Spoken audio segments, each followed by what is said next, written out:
The Life of David Livingston, Part 26. Quote, all this vast country is drained by two rivers, the northern and the southern Gombe, which empty into the Malagarazi River and thence into Lake Tanganyika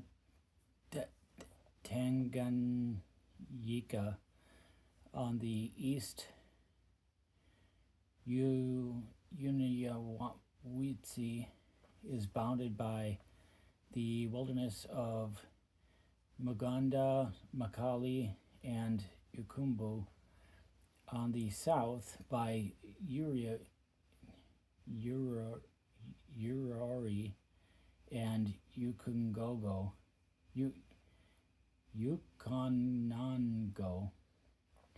On the west by Ukawendi and Uvenza.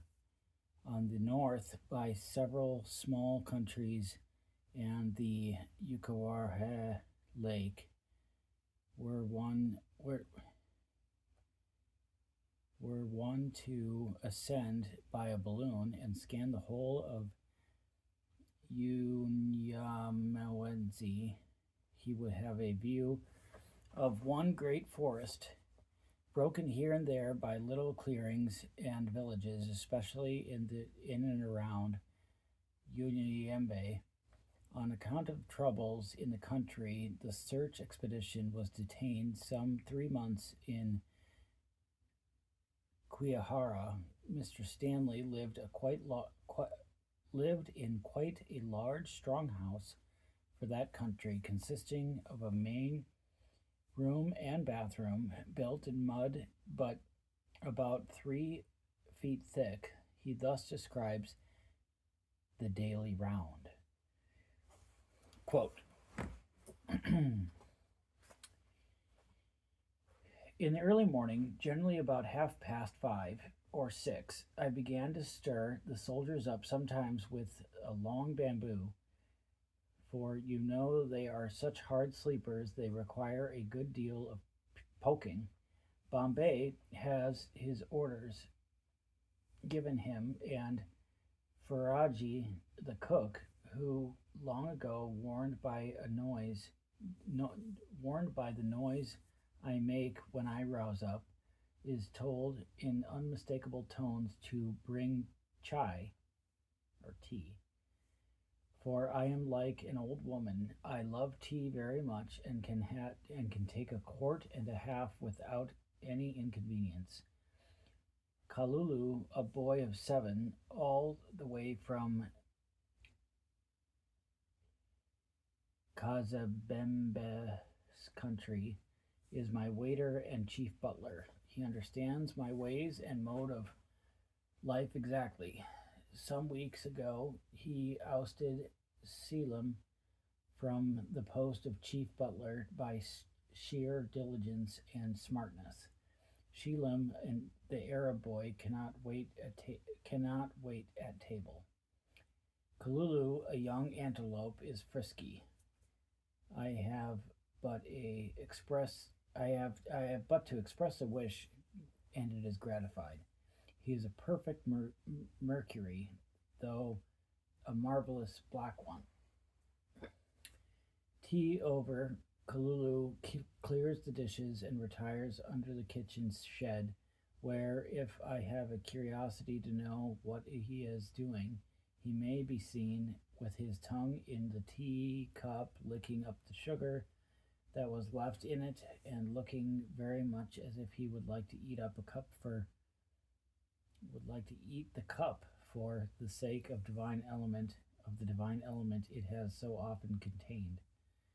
If I have any calls to make, this is generally the hour. If there are none to make, I go on the piazza and subside quietly on my bare skin to dream, maybe, of that far-off land that I call my own, or to gaze towards Tabora, the cots of Burton and Speke, Though why they should have called it Kutze, as yet I have not been able to find out, and to look towards lofty Zibilii and wonder why the Arabs, at such a crisis as the present, do not remove their goods and chattels to the summit of that natural fortress.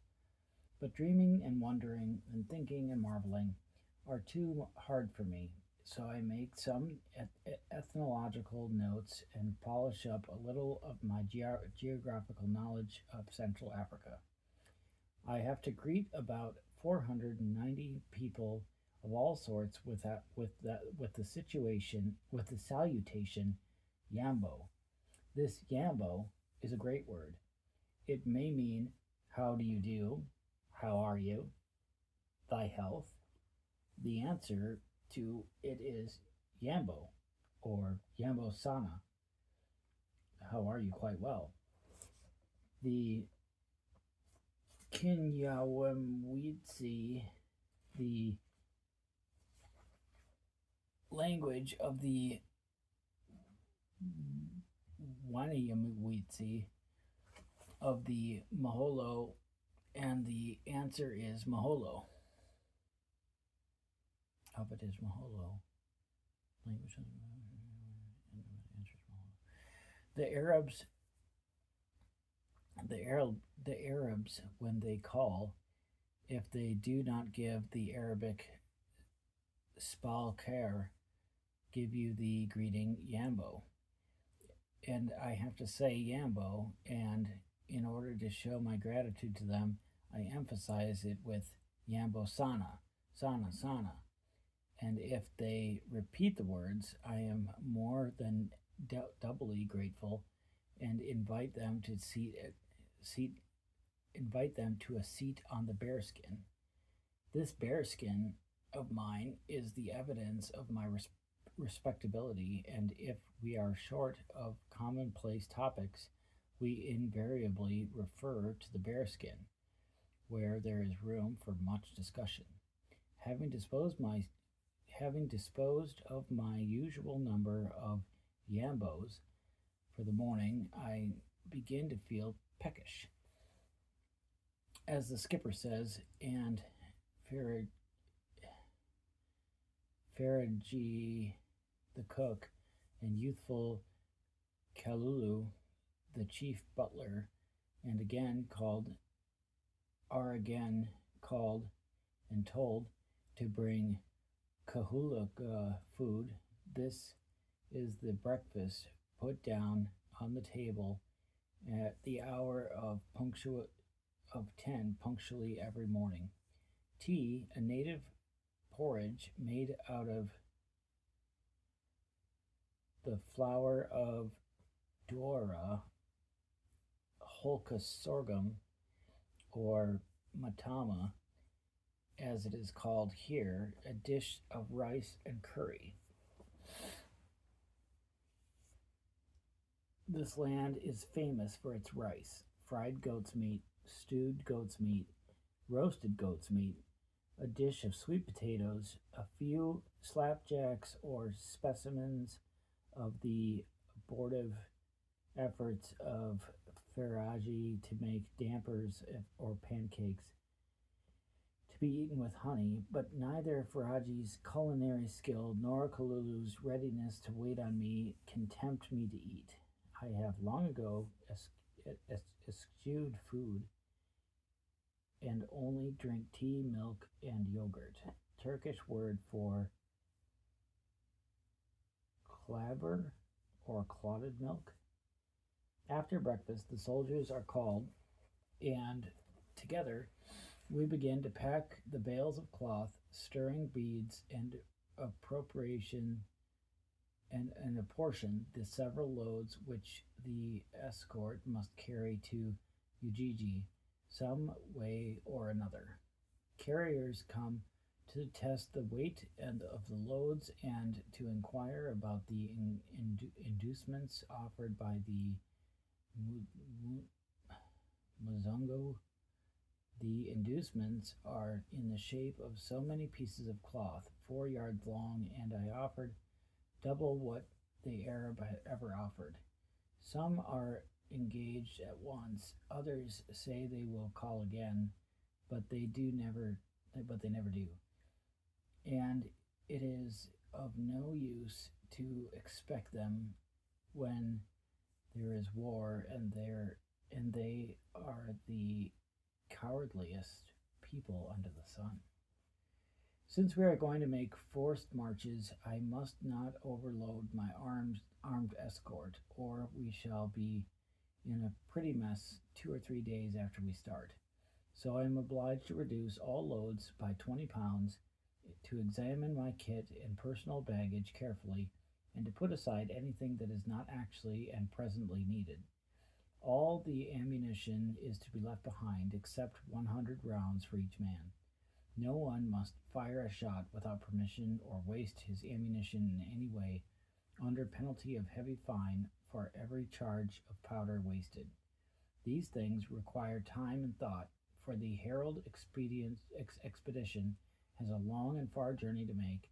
It intends to take the new road, a road which few Arabs are acquainted, despite all that Sikaya, the son of Nasib, can say against the project.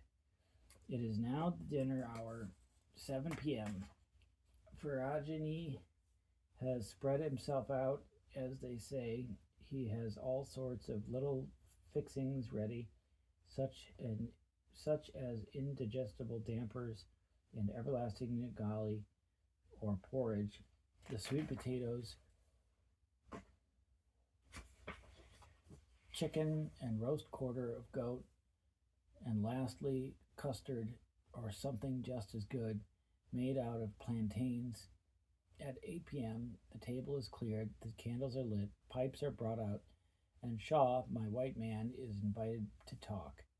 But poor Shaw is sick and has not a grain of spirit or energy left in him. All I can do or say does not cheer him up in the least. He hangs his head down and with many a sigh declares his inability to proceed with me to Ujiji.